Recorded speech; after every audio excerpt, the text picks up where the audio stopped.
Good morning mga kasaksid. Ayan, mag-i-spray po tayo ng Goshen.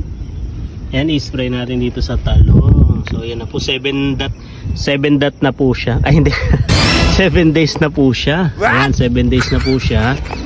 At papasadahan natin yan ng Goshen All-Purpose Foliar Fertilizer. Diba? Buhay na siya. Oh. Ayan. Talong.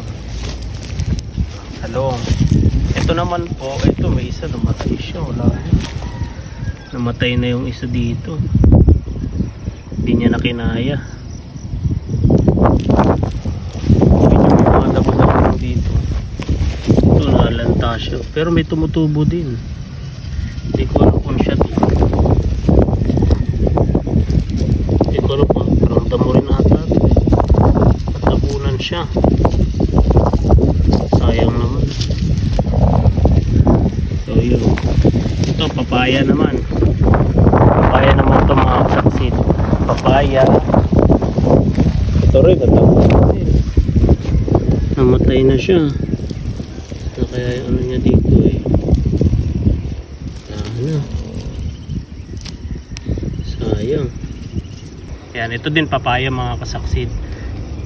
Tapos tignan natin yung ano. Malunggay naman na itinanim din natin dito ba? Yun siya, pero wala pang tumutubong ano mga kasaksid kasi 7 days pa lang din to eh. Anong pagkatanim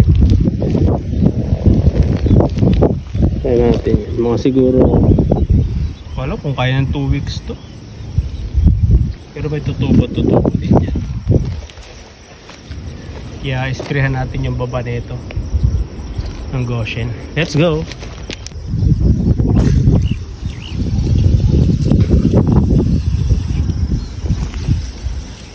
Okay, spray together.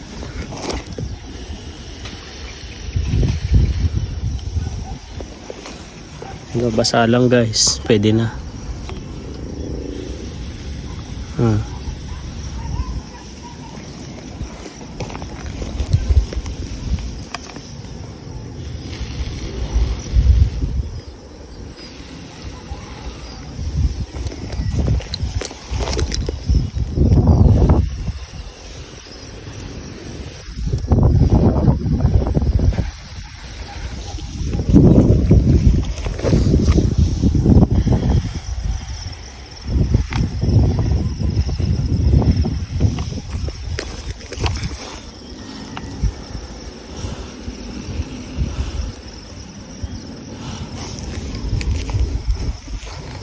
Ito kahit wala na, baka sakaling may mabuhay pa. Sayang yun. Namatay siya eh.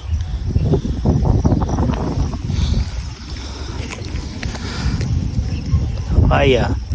Pambahan muna natin.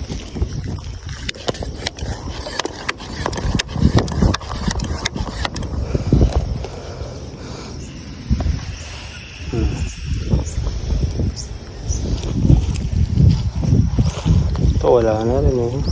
Sayang to.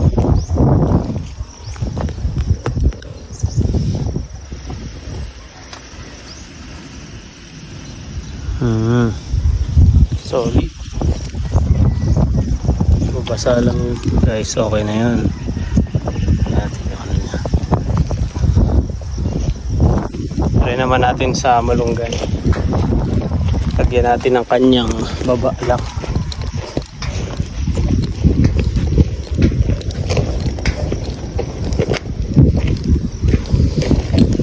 Natin to.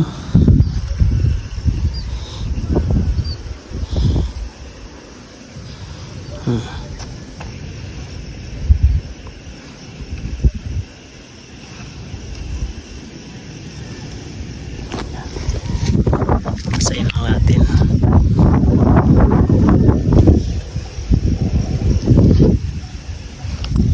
Kumbah natin.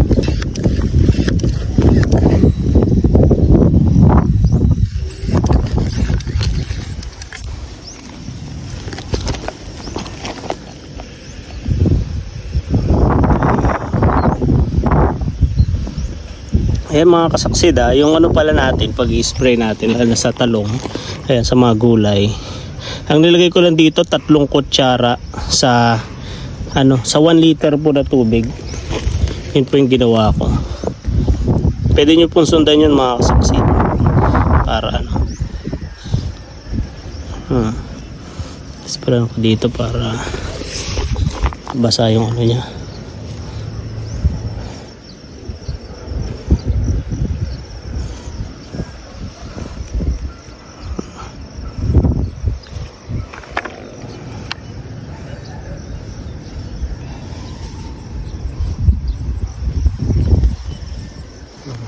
Okay, goods na. Okay.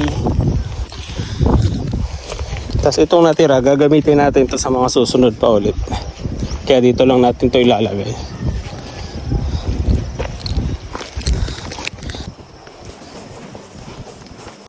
Yun, ang interval ko pala dito mga kasaksid.